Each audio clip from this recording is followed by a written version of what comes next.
Assalamualaikum warahmatullahi wabarakatuh. Perkenalkan, nama saya Naswa Akila Faiza dari kelas 12 MIPA 1, dan di sini kami akan menjelaskan mengenai tanggapan kami terhadap video tersebut. Kesimpulan kami adalah pernyataan pada video tersebut sudah tepat karena tes DNA atau tes genetika adalah prosedur yang digunakan untuk mengetahui informasi genetika seseorang. Tes DNA berfungsi untuk mengetahui garis keturunan seseorang, sehingga dapat menentukan bahwa Jena dan Nila adik kakak atau bukan.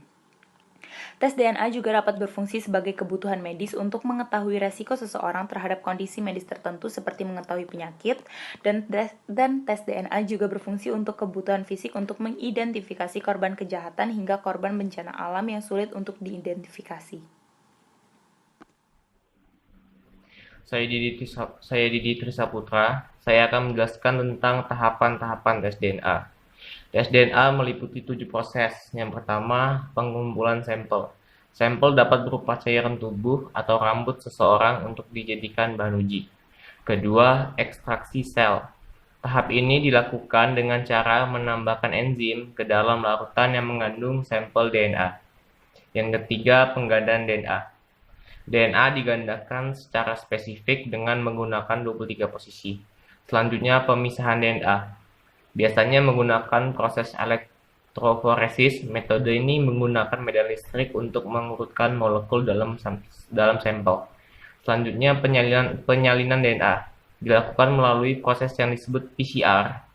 Salinan DNA diuji untuk penanda genetik. Selanjutnya, penguji DNA. Penguji DNA dilakukan untuk menemukan penanda genetik dalam DNA yang dapat mengidentifikasikan hubungan. Yang terakhir, perbandingan DNA. Dalam kasus DNA, untuk mengetahui status anak dan ayah, calon ayah harus cocok setengah dari penanda genetik anak, karena setengah lainnya berasal dari ibu. Sekian dari saya. Perkenalkan, nama saya Karol Gardi dari kelas 12 MIPA 1. Di sini saya akan memberikan kesimpulan dari jawaban nomor 1C.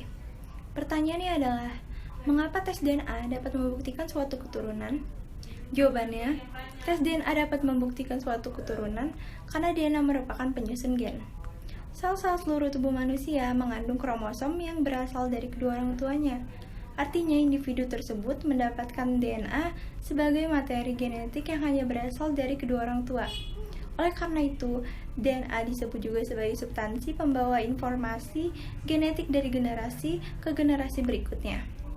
Selanjutnya, saya juga akan memberikan kesimpulan untuk jawaban nomor 1A, B, dan C. Tes DNA atau tes genetika adalah prosedur yang digunakan untuk mengetahui informasi genetika seseorang.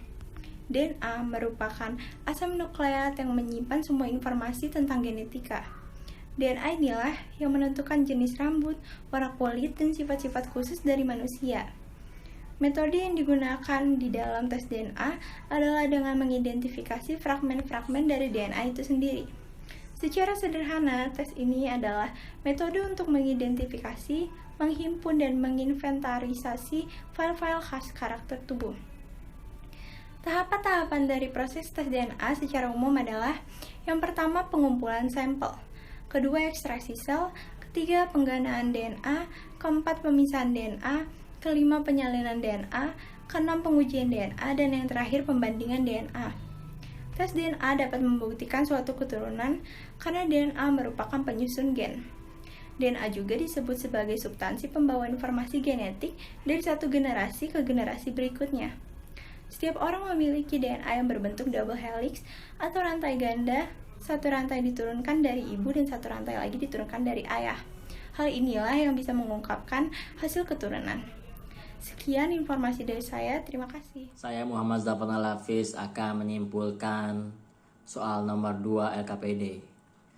Gen terletak dalam kromosom yang dianalogikan dalam bentuk manik-manik yang disebut lokus dan disimbolkan dengan bentuk huruf.